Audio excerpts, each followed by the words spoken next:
What's happening? Coaches, athletes, Michael Hughes here, Gymnazo EDU. You asked for it, and now you're going to get it. I'm going to dive into this true stretch behind me for, well, I don't know, maybe the third time or so, because this is the one tool, honestly, that I actually told my clients back in the day, early 2000s, that they shouldn't use because it wasn't that beneficial. I was definitely wrong on that one, so sorry to all my past clients who trained with me at Ballet Total Fitness back in, early 2000s. Today, we have 19 true stretches that we use for every small group class, cool down, warm up, restoration, movement therapeutics, etc., etc. It's a tool that provides us a very unique ability to position specific movement patterns and drive different body parts in authentic angulations.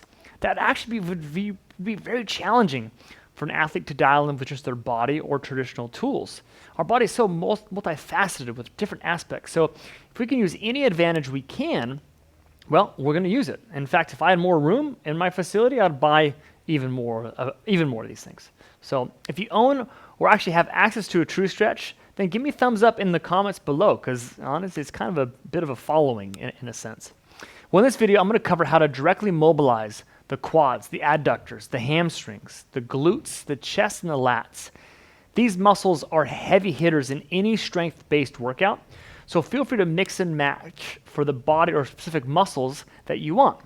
And let me know in the comments if you want me to hit other aspects, because there's so many different ways to stretch these muscles than just what's maybe on the little kind of the front screen or the little panel. We actually removed them off our true stretches because they don't really show too much. Any case, let's get into it. And as I do, please hit the like button and consider subscribing to this channel if you want to learn more about how to apply movement training to your business. This is a culture that is spreading like wildfire in the fitness industry. Let's kick it off with our first one, and we're going to go after the quads. What I like to do to go after quads is grab something that's a little light and kind of easy, soft for me to go onto. And if you've watched a few of our other videos, you've seen this stretch. And I want to start in a position of kneeling. In fact, let me just switch sides so you can get a better view from the side. So I want to put my knee down. Now, positioning is all about how it comes into, right? I got my knee down, I got my toe at a pointed position. I'm nice and tall in my rib cage. And then I'm going to drive my knee into the pad. And I use that pad for this reason. I'm going to lift my rib cage up. I'm creating what we call active tension. I got both hands in a comfortable spot, and I want to kind of prop them so I have this kind of pinned backwards, so I'm nice and tall.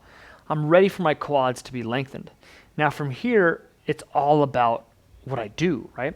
So the first thing I do is I take my knee and drive it forward, my front knee, and that creates this hip extension. It starts to go into that quad. If I go well enough, I'm actually going to start feeling into the hip flexor and even into the abdominals, which is not a bad thing whatsoever.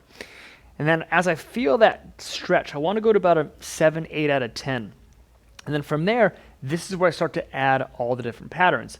I'm going to use a hip drive, or basically I'm going to take my pelvis and drive it in different motion patterns for this video, and then I'll show you a few different ways you could kind of tweak it up. So I'm going to go side to side with that pattern. As I'm in the stretch, I'm feeling that quad shift its stress, positive stress, left to right. I'm going to rotate it also as well. And I would do at least a dozen repetitions, slow, steady, or if not 2 dozen. You want to be stretching for at least about a minute, right? You want to get enough time for this tissue to open up and start to expand upon itself.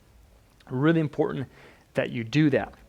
Now again, I'm driving into different patterns to feel the different angulations of how each muscle works, because muscles don't run in perfect straight lines. Even if they do, they can still be influenced in other planes of motion. Here's a general concept that I'm going to be using today, is I'm going to be going after the muscle's dominant pattern, which the quad is going to be extension of the hip. But as I'm in extension of the hip, I'm going to play with the lateral positions and the rotational positions that my pelvis can also drive in to facilitate greater lengthening of this muscle. So about a minute. Again, you can play longer, but it's really about, you should feel about when a muscle starts to fatigue, when a position starts to fatigue. Just like if you're going to be doing a bunch of bicep curls, right? At what rep count does that start to fatigue? That should be a good indicator that, hey, you're at that limit, kick it back, switch sides. If you want to tweak this up, if you want to take this to next level stuff in this position, you can take your hand and lift and even grab onto the bars way ahead. Even because that's going to pull more extension, more ability to lift through the core.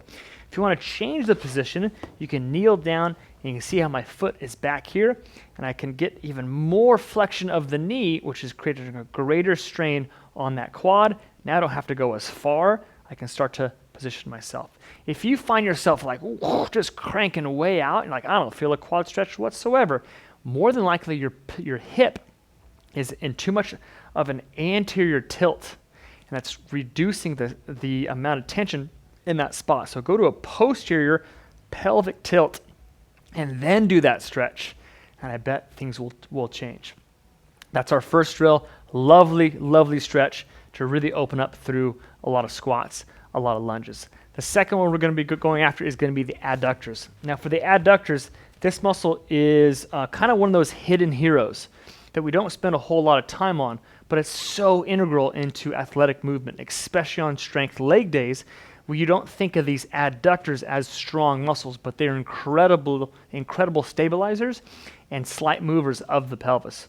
So to hit them in a very easy way, we can basically put our foot on the base ground, throw our foot up here, toe straight up, hands in front of us, and now from here I simply just do a little bend and I just tilt in towards that leg. I don't like to stretch with a locked knee because that locked knee kind of tells my body that I want it to be lengthened in a locked position, but we don't really move with locked joints. So I'm going to keep a slight bend in it as I tilt into its main pattern, lateral. I'm going to drive my pelvis forward and backwards. Again, a dozen to 2 dozen, if not more, to feel that muscle start to get a fatigue and a stretch way. And then I'm going to hold neutral and I'm going to rotate.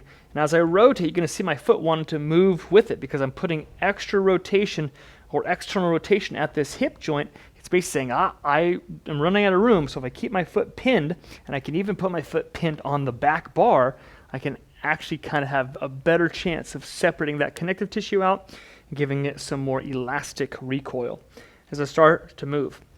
Now the cool thing about just moving through the pelvis is very simple, but I can also take my hands, reach down behind me, reach up behind me, reach down. I can take either hand and reaching. And as I take a longer lever arm, it gives me more potential and more leverage to get me a better stretch. So again, when you're talking about going after a stretch, sometimes it's super basic just to say, wow, that's tight enough. That's all I have to do. And other times, athletes out there say, gosh, I need a little bit more leverage, a little bit more mass and momentum to carry through these particular stretches. Just know that there's always a way to make this stretch a little bit more enhanced. Drop some questions in the comments below about what stretch you want me to tweak up on, and I'll consider that for more and more videos. All right, what about the hamstring? So let's go for this one. This is where you want to face directly in. You're going to want to put your foot on either one of the secondary or what we call the top platform. And this is where this little hook allows you to grab onto the base of your shoe or your heel.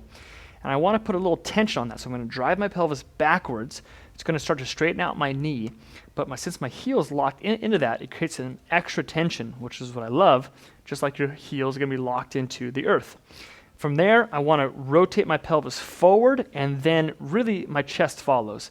A lot of people get their nose to their knee, but they're just rounding through the thoracic spine versus saying, no, pelvis, you got to tilt forward, and that's a game changer right there. From there, I'm going to slide my pelvis side to side. Again, a dozen plus, feeling at least about a minute or so into that stretch, and then rotating. Watch how my pelvis spins open back this way, then spins across the body that way. And as you spin into that, you're going to feel some love in that lateral hamstring. The lateral hamstring is the biggest, beefiest hamstring of them all, and it's a potent thing as you put it under tension. In fact, if you want to take it to the next level, because that lateral hamstring is so strong in comparison to the 2 inside hamstrings, you can position your hands out to that same side and then go through that flexion and then slide to that same side, and you're going to get a hamstring stretch like no other. I guarantee it. It's an amazing, amazing stretch. And for that case, I'll leave it at that. From there, we're going to take it to the next one. We're going to go to the glutes. Now, what I love about the glutes is that there's 2 major ways to stretch the glute muscles in the cage. The one I'm going to show you is going to be the most dialed in terms of the bulk of the glute muscles. You'll see a lot of people do a stretch that kind of crosses up and over to these bars. That's a really good, I would say, kind of like a piriformis stretch, but it doesn't really get the meat of the glute. So this is how we're going to do it. Sideways facing, cross the foot up and over to the second platform. Now, even though this puts my hip into more flexion and more adduction, it kind of takes my leg into a little bit of external rotation. So it's not perfect, but it's great though. Hand's going to be in front of me. I'm going to get my foot back. Here's the key. Head goes way over the foot. I'm actually looking to this open space here. And the more my head goes over the foot, and the more my hips go backwards, boom, glute max is under tremendous load, and it feels great. From there, since I've already been set my body up in the forward and backwards, I'm now sliding my pelvis towards you and away from you. And then here's the key one. I actually just rotate my hips towards you, and then go back towards you, and I even looking. Now the coolest thing about this stretch in terms of tweaking it, making it more advanced, is you can just start to, again, leverage through the hands. Even though I'm reducing my ability to hold on to keep my body still, it allows me to kind of act for more leverage to it. The key thing you want to watch out for is not letting this foot lift and rotate and slide over. You want to keep it pinned down to keep that relative adduction and that relative positioning so that glute has maximum stretch, at least that your body can manage for that particular day. Now we're going to move to the chest. There's two major chest stretches that I'm going to show you. Both are very helpful. One's a little bit more dialed in. One has a little bit more kind of freedom to it. The first one's going to be this. Split your feet. And there's a few ways to do this. I'm going to put my back foot is going to be my back hand. My front foot is going to be my front hand on either side of these bars. From there, I can start to kind of get my body into position. You can see my pelvis is rotated to the right and my trunk's rotated to the right. Well, I want to stretch my right chest, so I'm going to rotate the opposite direction. I'm going to even take my pelvis to the opposite direction. From there, I'm going to extend my trunk and open through my thoracic spine. I'm going to let my elbow point down, taking my humerus through external rotation, opening up my chest even more, and then I'm even going to look up and take a deep breath. Right through that chest, even through the anterior deltoid, even a bit through the bicep. All great positions to go after. If you want to step this up a little bit more, switch your feet, because now my pelvis is pre-rotated to the opposite side of where my chest is. So I'm already building that tension up through my abdomen and into my thoracic spine and into my chest, and I'll do the same thing. So I can hold there, I can drive left and right to add more of that little frontal plane drive, and I can even spin and look away from my hand. Spin and look away from my hand. Phenomenal stretch dials in right there. And you can even change your hand position to get a little bit more different positioning depending on how you want to do that. The other basic stretch is just grabbing onto the bars here, foot for the chest, put one foot on the platform, other foot out. Watch my elbows. I'm going to point them down to get some good external rotation through the humerus. And I'm going to push off with my back foot here and just extend, pull all the way open. Kind of call it the Titanic stretch. Be honest with you. Feel like Rose hanging out in the front of the Titanic, catching some breeze. Sorry, that's a millennial Titanic reference there. For those of you who haven't seen it, it's worth a watch. All right, coming out of there. Again, in that stretch, as I start to get a little bit crazy there, you think about your hips going side to side too, and your hips rotating as well. No joke, I actually had a little thought back to high school watching the Titanic. Okay, from there, after the chest is opened up, we've got to think about those pull muscles, those lat muscles. And this is where, again, there's a lot of options, but I'm going to show you the one I think is the best. Is you're going to take forward, you're going to do a hip flexion, you're going to grab on right hand on this big swooping bar, left hand on the other side of the swooping bar. You're going to sit back, and you're basically going to just round forward. Now I have this tension, almost like a pull-up position. But now what I'm going to do is I'm going to lock my left arm and rotate to the right. And as I rotate to the right, this locked left arm creates a fulcrum, a pivot point, where I can spin in and really get that lat to open up in an amazing way. I'm in a pronated grip. I can go supinated grip to do the same thing.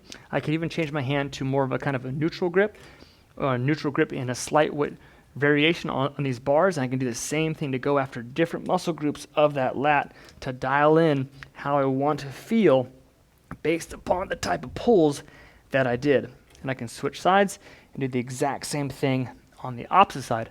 Again, I'm feeling all the connections of the scapula, all the connections through the lat, opening up just by changing the angulation of my body. And by changing the angulations up here, it changes how these muscles back here integrate into the rib cage, into the lower back, scapula, shoulder, etc. So instead of driving through the hips on that one, I was driving through the changing of the hands. So it's a pretty cool setup, a great way to feel that stretch. And think about this one. As you're doing your strength training brings muscles tighter and closer together. So we must therefore keep our mobility and flexibility and athleticism by stretching out. So huge takeaway after this one. Every strength-based workout, do some time, spend the work opening up the muscles through all these different positions that I've showed you, mix and match them. Hope that was a great value for you. And if it was, tell me some more muscles you want me to show, and I'll build them in for a routine for you. That's it. That's all I got for you. I'll see you next time.